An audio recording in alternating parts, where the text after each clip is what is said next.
Nevíš? Tak asi si trpkal, nie? No však... Predošlý lov posredí mal naozaj úspech, tak poďme si posredí zaloviť aj dnes. Ahojte! Poďte tuto prosím!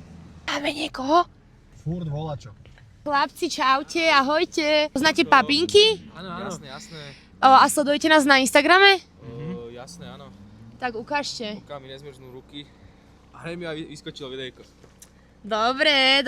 No, tak aby ste to nemali dneska také jednoduché, tak ja mám pre vás jednu výzvu. Budete mať odvahu na to zavolať vašej mame s tým, že sa vám stala taká trošku nehoda a že vaša frajerka, nejaká kamoška je tak trošku tehotná. Strihnite si. Naraz, iba ukáže, ok? Raz, dva, tri. Na hlas nedám. No skús. No, vedvihnú najprv. To cíti. Ona to asi cíti. Haló, ahoj mami. No čauko, a kde si toľko? Ešte vonku som bol som ešte s chalanmi. A No, kedy bol si som... mal byť doma? Viem, bol som ešte s kamarátkou. No však dobre, ale už je, vieš koľko hodín, tak poďme domov. Áno, idem len... Doma si? Áno. Lebo bol som s ňou a ja sa dlhšie poznám s tou kamarátkou a povedala mi, že je tehotná a neviem, čo mám teraz robiť. Čo? Že je tehotná. Kto je tehotný? Tá kamarátka. Čo som Že ti to je hovoril o nej.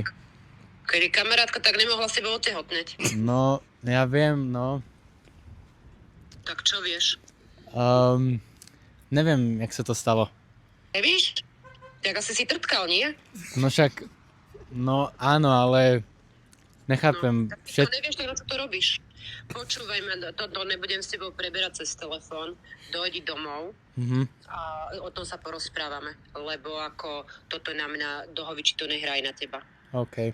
Preberieme to doma a hlavne to nikomu nevyprávaj v meste, že, lebo to vôbec ani nemusí byť s tebou. Dojdi domov a preberieme to. Idem. No, Ahoj. čauko. Ahoj.